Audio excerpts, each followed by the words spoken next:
Bonjour, je m'appelle Thibaut Lavigne, je suis pasteur à l'église Antibes Côte d'Azur et je veux te partager sa parole pour toi.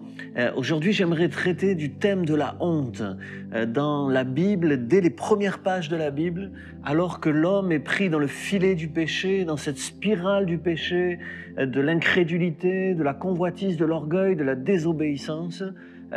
Chez l'homme et chez la femme, il y a une dimension de honte. Dans Genèse chapitre 3 et verset 7, le texte dit « Les yeux à tous les deux s'ouvrirent, ils surent qu'ils étaient nus, ils cousirent des feuilles de figuier pour se faire des pagnes. Alors ils entendirent le Seigneur qui parcourait le jardin avec la brise du soir.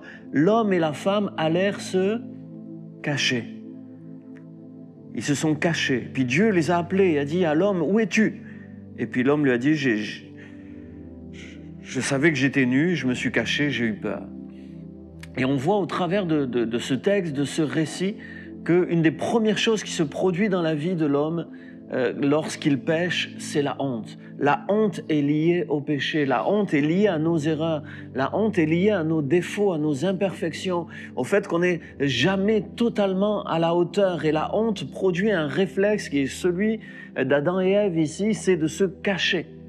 Et le problème, c'est que lorsqu'on cache les erreurs qu'on a commises, on les garde. Cacher, c'est garder. Cacher ses erreurs, c'est les garder. C'est rester dans son erreur. C'est mettre une distance entre Dieu et nous. C'est accepter que le péché, quelque part, se mette entre Dieu et nous. C'est le mauvais réflexe. C'est la mauvaise réaction. La honte est naturelle. La honte dévoile qu'on a réalisé notre erreur. Mais quelque part, la honte est limitée. La honte ne suffit pas. La honte entretient le problème. La honte est aussi une arme du diable et du péché pour nous séparer de Dieu. Alors, c'est pour ça que Dieu va chercher Adam. Dieu va lui dire « Où es-tu ? Où tu es ?» Va parler avec lui, va rentrer en dialogue avec lui, va forcer quelque part Adam à confesser sa faute, à confesser qu'il a péché, qu'il a désobéi et qu'il a donc accédé à cette connaissance de sa propre nudité, de ses propres faiblesses. Il croyait devenir un Dieu, mais il n'est devenu qu'un honteux.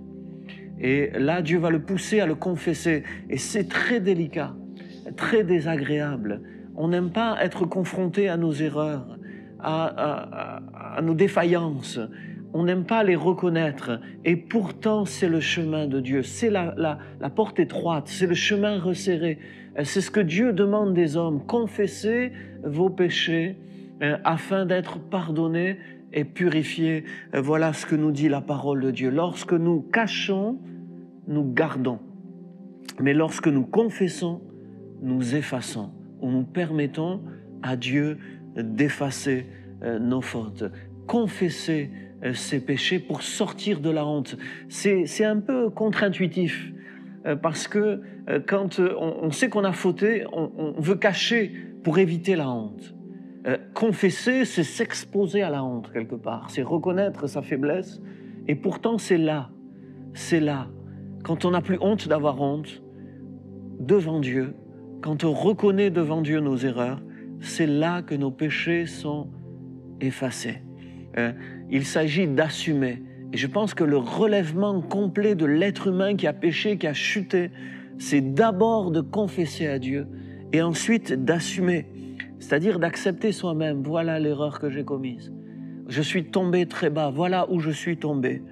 Mais aussi peut-être devant les autres, assumer à un moment donné. On ne peut pas toujours cacher, on ne peut pas tout cacher. Il ne s'agit pas de tout exposer, mais on ne peut pas toujours tout cacher. Des fois, il faut assumer, juste dire oui, je suis un être faible, j'ai mes faiblesses, j'ai failli. Et reconnaître ses fautes, ses péchés, les assumer du moins devant les autres, les regretter toujours parce que assumer, ce n'est pas devenir fier de ses erreurs.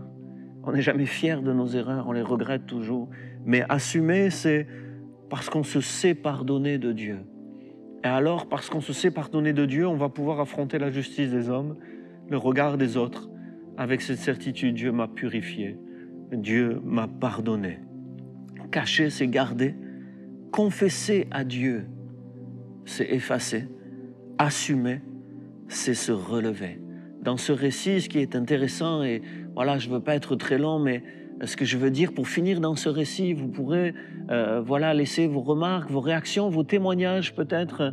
Je serais vraiment intéressé, vous avez le numéro qui s'affiche, vous pouvez voilà, partager vos expériences en matière de honte, de confession, de relèvement, d'assumer devant les hommes aussi ce que Dieu nous a pardonné.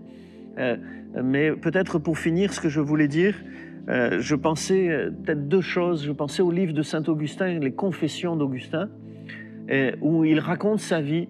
Et en racontant sa vie, j'ai été marqué par son témoignage. Il raconte ses erreurs, les erreurs de son passé.